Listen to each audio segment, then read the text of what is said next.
Revelações da ciência sobre os mistérios da vida. Especialistas de vários países estiveram no Brasil para o lançamento de um grupo dedicado à tese do chamado design inteligente. Esses cientistas acreditam que a perfeição e a complexidade da natureza comprovam a existência de um ser superior. O que há por trás do bater das asas de uma borboleta? Ou das cores vibrantes das penas dos pássaros? O que há em comum entre a concha do mar e a força dos furacões? Que mistérios guardam as nossas células e o DNA, o responsável por tudo o que somos? Os homens reunidos nesta sala são os principais nomes de um ramo da ciência que pretende responder questões como estas. Ao contrário do que a gente apregoou por 150 anos, há evidências de inteligência na vida e no universo. Eles são estudiosos do chamado design inteligente, uma linha de pesquisa que acredita que a complexidade da vida e a perfeição da natureza comprovam a existência de um ser superior. A vida foi feita pronta, o universo foi feito pronto, planejados por um ser extremamente inteligente, com design, com arte, com perfeição.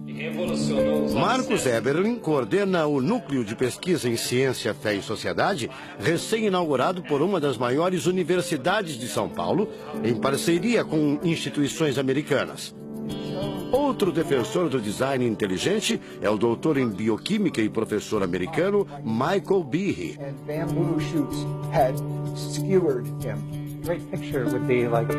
Brian Miller é doutor em física. Ele coordena as pesquisas da Universidade de Duke, nos Estados Unidos. Seria um super engenheiro, um super arquiteto? Você pode dizer isso, responde o físico. Um arquiteto que tinha a vida em mente, um criador que fez a vida deliberadamente. Also, when you look at life itself, não é de hoje que os cientistas procuram pistas deste arquiteto da vida. Galileu Galilei, o célebre físico e astrônomo italiano, disse há mais de 400 anos que a matemática é o alfabeto com o qual Deus escreveu o universo. A matemática se dedica a provar que tudo no universo segue uma lógica. Mas foi ainda antes, na Idade Média, que outro italiano, Leonardo Fibonacci, decifrou parte deste alfabeto. Ele descobriu um padrão numérico que se repete em quase tudo na natureza. Em homenagem a ele, o padrão passou a ser conhecido como sequência de Fibonacci, uma sequência lógica de números que pode ser expressa em formas geométricas. Em cada quadrado, a gente consegue construir arcos, são aquelas linhas tortas, né? A gente consegue ligar um arco com o outro. Quando você liga um arco, um outro arco, um outro arco, um outro arco, um outro arco, e vai seguindo um outro arco, pensando no próximo quadrado, um outro arco. Essa aqui é uma figura que é uma espiral, chamada espiral de Fibonacci. E essa espiral aparece em diversos lugares do nosso cotidiano. Aparece, por exemplo, na nossa orelha. O formato da nossa orelha é exatamente essa espiral. Uma coisa interessante, aparece no nosso rodamuinho do cabelo aqui. É o mesmo formato que aparece aqui. Que é o mesmo formato que aparece naquela concha do mar, tal do Nautilus, né? Que é o mesmo formato que aparece nas estrelas do universo. Que é o mesmo rodamuinho que forma quando tem um furacão. A sequência de Fibonacci foi encontrada também nas ondas do mar, nas pétalas das rosas, na distribuição das sementes do girassol e até nos hexágonos da casca do abacaxi. Mais uma comprovação matemática da existência de uma mente inteligente por trás da criação seria o chamado número de ouro, ou proporção áurea, representada pela letra Φ. O número de ouro, também representado pelos dígitos 1,618, está presente na construção de uma das obras mais importantes da antiguidade, o Partenon. Foi usado por Leonardo da Vinci na Mona Lisa, o quadro mais famoso do mundo.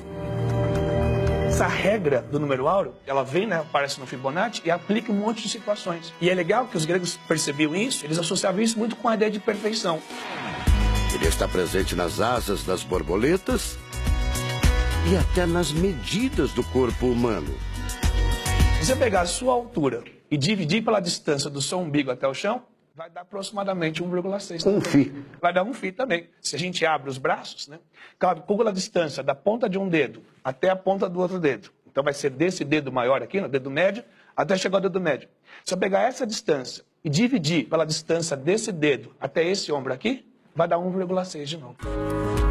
De tudo na natureza, o que mais impressiona os cientistas são as células, a chamada unidade básica da vida.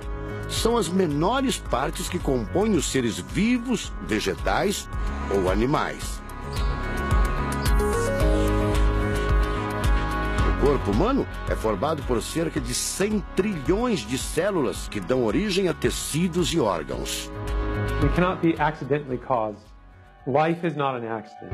O americano Douglas Axie estuda biologia molecular há mais de 25 anos. Ele garante: não existe a mínima possibilidade de a vida ser um acidente, um acaso da evolução do planeta. Para ele, as células são complexas demais e só podem ter sido criadas de propósito por um ser inteligente. Literally machines that are made out of molecules. Dr. Michael Behe concorda. Ele compara a célula a uma fábrica repleta de máquinas e veículos.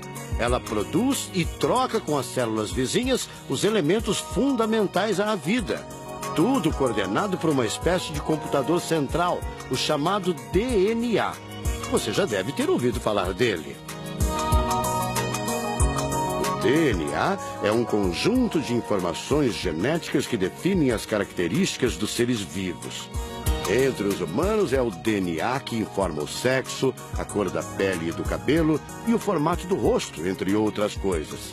São 6 bilhões de informações condensadas numa estrutura microscópica extremamente eficiente. O presidente da Sociedade Brasileira do Design Inteligente considera o DNA o mais avançado código de que se tem notícia. A gente tem a molécula de DNA como um modelo. Por quê? Porque quando a gente descobriu essa molécula, a gente viu que é uma molécula fantástica, maravilhosa. E ali evidências e mais evidências de que uma mente inteligente projetou a vida. Porque é o software da vida. E esse software tem o quê? Tem ali um código. E a gente sabe que códigos emanam de mentes inteligentes. Nos Estados Unidos, um grupo de pesquisadores afirma ter identificado uma sequência de números que sempre se repete no DNA humano. Seria uma espécie de assinatura de Deus, segundo o engenheiro da computação Greg Braden. So now we have a definition.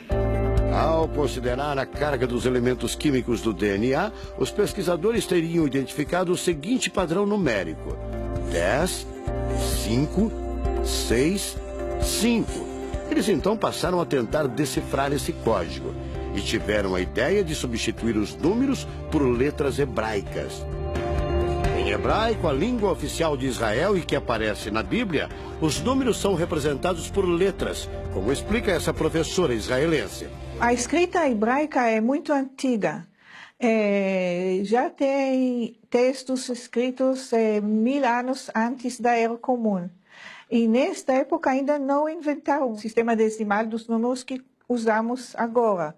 Na Bíblia, o Primeiro Testamento, podemos ver não só os números dos versículos e os números dos capítulos, mas também as páginas.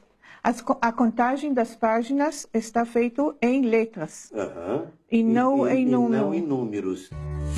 A sequência numérica 10, 5, 6, 5 foi transcrita para as respectivas letras em hebraico: Yud, Rei, Vav, Rei. Veja o resultado. A sequência corresponde à palavra Javé, ou Deus, em hebraico. Apesar de todo o avanço da medicina, cerca de 90% das informações genéticas ainda são um mistério. O professor Eberlin diz que as descobertas científicas trazem implicações sérias para toda a humanidade.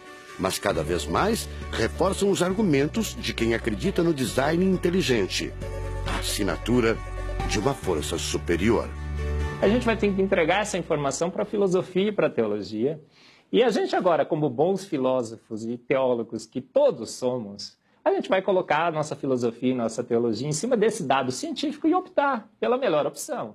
Eu, óbvio, acho que a melhor opção é Deus. Como gente, a gente tem esse direito, né, de especular em cima da descoberta científica de que uma mente inteligente orquestrou o universo e a vida.